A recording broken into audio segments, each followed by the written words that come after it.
एक और हम केस डिस्कस कर रहे हैं यहाँ पे। हमारे साथ एक सर आए थे, उनका एक क्वेश्चन था कि दूध के दांत हिल रहे हैं और पक्के दांत आ रहे हैं, ये समस्या के साथ आए। लेकिन फाइंडिंग्स में मुझे एक बड़ी समस्या दिखी जिसके ऊपर मैंने उनका ध्यान लेने की कोशिश करी और हमने अभी डिटेल बात भी हम पूरी समझाने वाले हैं।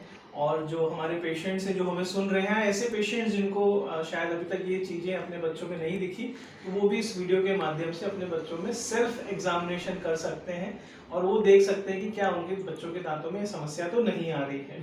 ठीक है, तो ये केस है क्रॉस बाइट का। क्रॉस बाइट का मतलब होता है नीचे वाला जबड़ा बाहर आ जाना और ऊपर वाला जबड़ा पीछे रह जाना, है ना।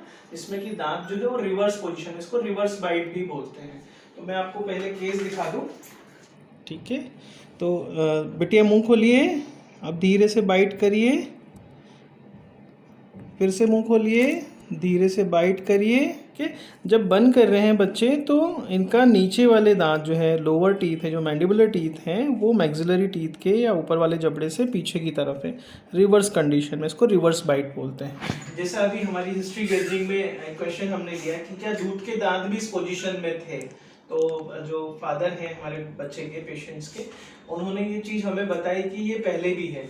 तो सर मैं आपसे वही पूछना चाहता हूँ कि पहले ये कैसे बाइट करती थी जब इसके दूध के दांत थे? क्या ये इसी तरीके से बाइट करती थी? यस सर, यानी ऊपर के दांत इसके अंदर साइड के, नीचे का जबड़ा बाहर था। और ये कितने साल की उम्र में आपने देखा होगा? सर अप्रोक्स 2+ जब ये हो गई थी, 2 साल की 2 थी, साल तब से आप नोटिस कर रहे थे। अचरज नहीं लगा कि ये कुछ प्रॉब्लम वाली बात है? यस सर, लगा। फिर हमने एक लोकल डॉक्टर से इसके बारे में चेकअप करवाया था, तो उन्होंने गाइड किया था कि आफ्टर 10 ईयर्स अपन इसका ट्रीटमेंट करेंगे। अभी तो ये बहुत छोटी है, आफ्टर 10 ईयर्स हम इसका ट्रीटमेंट करेंगे क्लिप वगैरह लगा के। अभी डोंट वरी, ऐसा उन्होंने हमें गाइड किया था। ठीक है, तो यहाँ पे जो सलाह मिली है ये ऑलमोस्ट सभी पेशेंट्स को मिलती है जो हम समझ पाए हैं। बट ये जो चीजें हैं ये फेशियल ग्रोथ को सपोर्ट नहीं करती है ना, ये फेस फोकस्ड कंसेप्ट नहीं है। इसको सीधे से ऐसा समझा जा सकता है कि कोई ऐसी चीज आपको बोल दी जाए कि इसको आप बढ़ने दें और फिर करेक्ट करें, तो ये तो लॉजिकली भी सही नहीं है। क्योंकि जो क्रॉस बाइट में है वो हमारे मैक्सिला, जो ऊपर की हड्डी है, जो हमारी आगे के 4 दांत या कैनाइन टू कैनाइन जिसमें जमते हैं, ये हमारा एपिसेंटर होता है फेस की ग्रोथ का। और फेस बहुत इंपॉर्टेंट है क्योंकि जो मैक्सिलरी बोन है इसके आसपास सारे हमारे 5 सेंस है, हमारी 5 इंद्रियां इसके आसपास हैं। ठीक है, तो इस बारे में भी हम एक वीडियो में चर्चा करेंगे कि हमारा कान भी है, हमारी आंख भी, हमारी नासिका भी, हमारी जिह्वा भी है और हमारी स्किन भी है। तो ये 5 सेंस यहाँ पे हैं। तो अब मैक्सिला अगर अपने जो है ऊपर की जो बोन है जिसको मिड फेस बोलेंगे,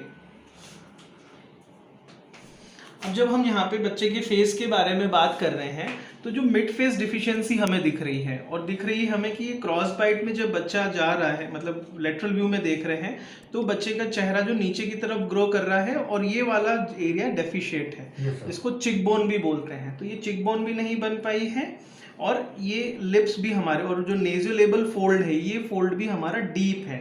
ठीक है, और एक और बात जो आपने बताई कि बच्चा मुंह खोल के सोता है रात को।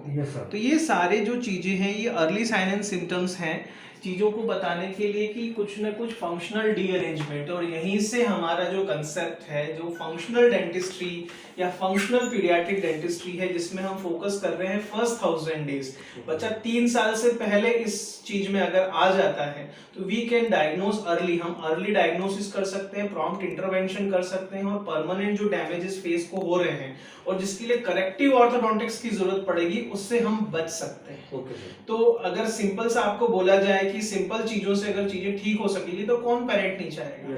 कौन पेरेंट नहीं चाहेगा कि लुक कंसर्न वाली एज में जाके आप ब्रेसेस और ऑर्थोग्नेटिक सर्जरीज अगर करानी पड़े तो कौन ऑप्शंस के थ्रू लेगा उसे? वो तो मजबूरी बन जाती है क्योंकि उस समय ग्रोथ कंप्लीट हो चुकी होती है। और हमारे पास जब पीडियाट्रिक डेंटिस्ट के पास हम बात करते हैं, we want to talk on the orthotropic principle, we want to talk on face focused orthopedics, जो हमारे दांतों के अरेंजमेंट और उनकी बोन के ऊपर फोकस्ड है। तो बोन हमारे लिए इंपॉर्टेंट है, दांत हमारे लिए सिर्फ और सिर्फ उसका एक अरेंजमेंट है। जैसे किसी भी घर को बनाने के लिए दीवारें, कमरे उसका एक रूप है, बट जो मेन बेसिस है वो उसकी नींव है, वैसे ही बोन्स हमारे लिए बहुत इंपॉर्टेंट है। और बोन गवर्न होती है मसल्स के फोर्स से। तो वहीं मैंने आपसे एक और क्वेश्चन लिया था, क्या बच्चा बहुत ज्यादा एग्रेसिव है? ये एग्रेसिव था, क्योंकि अब 10 साल की एज में तो बच्चा समझदार हो जाता है, शालीन हो जाता है, थोड़ी सी शर्माहट आ जाती है। बट जब बच्चा 3-4 साल 5 साल का होता है, स्पेशली सेकंड चाइल्ड, छोटा बच्चा है, लाडला बच्चा है, तो वो डिमांडिंग होता है, जिस कंडीशन को हम ADHD बोलते हैं, attention deficient hyper activity syndrome. अब जब ये चीज बच्चों में काफी देखने को मिल रही है, तो उसमें क्या होता है, एक्सप्रेशंस होते हैं। जब हम कोई भी चीज एक्सप्रेस करते हैं, अपना गुस्सा भी एक्सप्रेस करते हैं, तो हम अपने मैंडिबल जॉ को आगे की तरफ ले आते हैं। इसीलिए जितने भी कार्टून कैरेक्टर्स हैं, उनका विलीनियस रोल जो है, वो उसमें नीचे का जबड़ा बड़ा और आगे की तरफ दिखाया जाता है। तो उस चीज को फीचर्स ऐसे दिए जाते हैं, फेस के फीचर्स ऐसे डेवलप होते हैं, जिससे कि वो फॉर्म फंक्शन उनका गड़बड़ा जाता है। अब जो बात आती है वो ये कि जब मसल्स हमारी पुल होती हैं, तो जॉ हमारा जाता है, और जो क्रॉस बाइट में डेवलप हुआ, जो कि 2 साल पे आपने देखा, अनफॉर्चुनेटली वहाँ आपको इन्फॉर्मेशन नहीं मिली, बट जैसे ही आज हमने बात करी, तो आपको भी चीजें क्लिक और कनेक्ट होती रही, और आपको भी ये चीज रियलाइज हो रही है, और दैट्स वाई हमने कॉन्सेंट के साथ आपसे ये वीडियो हम शूट कर रहे हैं, ताकि और पेरेंट्स तक हम अपनी बात को ले जा पाए। तो ये सारी चीजों को पेरेंट्स को जल्दी से जल्दी देखना चाहिए। ऑल्दो इन्होंने 2.5 साल तक ब्रेस्ट फीड किया, है ना, तो भी इनकी जो मसल्स की डीअरेंजमेंट रही, न्यूरोमस्कुलर कोऑर्डिनेशन जो एक बच्चे में डेवलप होना चाहिए, वो अगर सही से डायग्नोज नहीं हुआ, तो उस वजह से हमारा मैंडिबल प्रोग्नेटिज्म और ये फेस का इलॉन्गेशन होना और मिड फेस डिफिशियंसी आती है, और जो हमारे 5 सेंसेस को अफेक्ट करती है। पहला सेंस हमारा जो है वो आंखों के नीचे ये वीनस पुलिंग, जो डार्क सर्कल्स हम लोग आजकल बच्चों के नीचे देखते हैं, क्योंकि ये बोन अगर डेवलप नहीं होगी, तो फ्लोर ऑफ ऑर्बिट, जो आंख का नीचे वाला हिस्सा है, उसको सपोर्ट नहीं मिलेगा, और सपोर्ट नहीं मिलेगा तो यहाँ पे एक वॉल्यूम बनेगा, और वहाँ पे वीनस पुलिंग होगी, वहाँ पे एक गड्ढा सा, एक पॉन्ड सा बन जाएगा, जिसमें कि ब्लड जो है वो फिल्ड रहेगा हमेशा। तो यहाँ पे ब्लड सप्लाई अच्छी नहीं होने की वजह से, और दूसरा स्क्रीन टाइम भी बड़ा है, तो बहुत सारी चीजें बड़ी हैं, तो ये चीजें देखने को मिलती है। मुंह के आसपास ड्राइनेस और एक डार्कनिंग देखने को मिलती है। तो ये फीचर्स जो है हमारे कहीं ना कहीं पॉस्चर रिलेटेड है सारे, और ये सारी चीजें हम जो है न्यूबॉर्न ओरल स्क्रीनिंग से ही शुरू कर देते हैं। इवन हमने ये भी बोलेंगे कि गर्भावस्था में बच्चा किस पोजीशन में बैठा है, अंदर कैसा है उसकी पोजीशन, ये भी हम एम्फेसिस कर रहे हैं फर्स्ट 1000 प्रोग्राम में, कि वो हमें जरूर पेरेंट्स बताएं, अपनी सोनोग्राफी रिपोर्ट्स लेके आए, बताएं, शेयर करें, और गायनेकोलॉजिस्ट के साथ साथ इनका फेस के डेवलपमेंट पे भी कितना खासा असर है, ये चीज भी हम पेरेंट्स तक ले जाना चाहते हैं। तो सबसे पहले जो पेरेंट्स अगर इन चीजों के बारे में सुन रहे हैं, हमारा वीडियो देख रहे हैं, तो बच्चे हैं, तो इस तरीके से आप डायग्नोज करिए, उस चीज को समझिए, पकड़िए, कांटेक्ट करिए पीडियाट्रिक डेंटल क्लिनिक्स इंदौर, हमें नंबर पे आप कांटेक्ट करिए। वीडियो जहां कहीं भी जिस प्लेटफॉर्म पे भी आप देख रहे हैं, वहां हमारी कनेक्टिंग लिंक्स हैं, उनको आप कनेक्ट करिए, हमसे जुड़िए, एक सेकंड ओपिनियन लीजिए, जा कुछ भी नहीं रहा है, आपको बात करनी है बस, और बात करने से रास्ते खुलते हैं। हमेशा कहीं ना कहीं जब भी हमें कोई सवाल आता है, हम या तो गूगल पे से पूछते हैं, हम कहीं किसी फ्रेंड से पूछते हैं, तो आप इससे रिलेटेड सारी सवाल हमसे डिजिटली पूछ सकते हैं। डिजिटल प्लेटफॉर्म बिल्कुल फ्री है, कोई भी पेरेंट हमको डिजिटली अप्रोच करता है व्हाट्सएप के माध्यम से, बच्चों के फोटोग्राफ्स के माध्यम से, तो हमारी एक जिम्मेदारी बनती है being a paediatric dental specialist कि हम स्पेशलिटी के बारे में लोगों तक बातें ले जाएं, और पेरेंट्स को ये अर्ली इंटरवेंशन का ऑप्शन भी हम जरूर दें।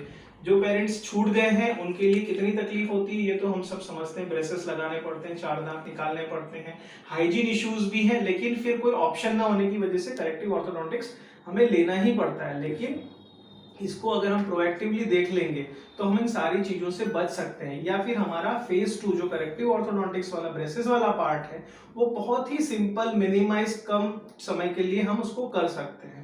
तो इन सभी चीजों में फेज 1 थेरेपी, जिसको हम फेज 1 थेरेपी कहलाती है, जिसको मायोफंक्शनल ऑर्थोपेडिक्स बोलते हैं, इसमें हम मसल्स और बोन्स के ऊपर काम करके दांतों के अरेंजमेंट को ऑप्टिमल लेवल पे लाके ग्रोथ के साथ आगे ले जाने की बात करते हैं।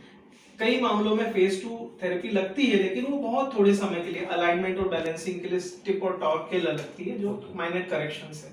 और पेरेंट के सेटिस्फेक्शन में तो ये फर्स्ट फेज थेरेपी ही उनको सेटिस्फैक्टरी लगती है, बट कई बार जरूरत होती है। तो इस केस में हमने डिटेल बात करी, आप भी इस पे विचार करिएगा, और भी जो श्रोता हैं वो भी अपने विचार करें, इस पे जुड़े और इस बारे में और जानकारी लें। पेरेंट्स को चाहिए अवेयर होना, एजुकेट होना, और ये हमारी जिम्मेदारी है। तो पीडियाट्रिक डेंटल क्लिनिक्स में आपने ये जो एक छोटा सा हम लोगों के साथ इंटरव्यू रिकॉर्ड किया, इसके लिए बहुत बहुत धन्यवाद। आप हमारे पिलर पेरेंट हैं, हम डेडिकेटेड है बच्चों के लिए। आपको जो इन्फॉर्मेशन शेयर करी है उस पर आप विचार करें, उसको एविडेंस बेस्ड लें, क्वेश्चंस आते हैं हमसे पूछें, क्योंकि ये अर्ली अप्रोच को प्रमोट करने का टाइम है। बच्चों को जल्दी इंटरवेंशन करने का टाइम है, हम इन्हें स्ट्रगल करने के लिए नहीं छोड़ सकते। एंड द फोकस इज कि पहले 5 साल में उनकी हेल्थ रिलेटेड जितनी भी चीजें हैं वो फाउंडेशन बेस्ड हो जाएं, तो मजा ही मजा है। हमारा बचपन अच्छा होगा, हमारा नेक्स्ट फ्यूचर अच्छी होगी, ये बच्चे अच्छे एक्सप्रेसिव होंगे, अच्छे फंक्शंस के साथ होंगे, तो ये ज्यादा अच्छे से पब्लिकली अपने आप को प्रेजेंट कर पाएंगे। अभी तक के लिए इतना ही, धन्यवाद, नमस्कार।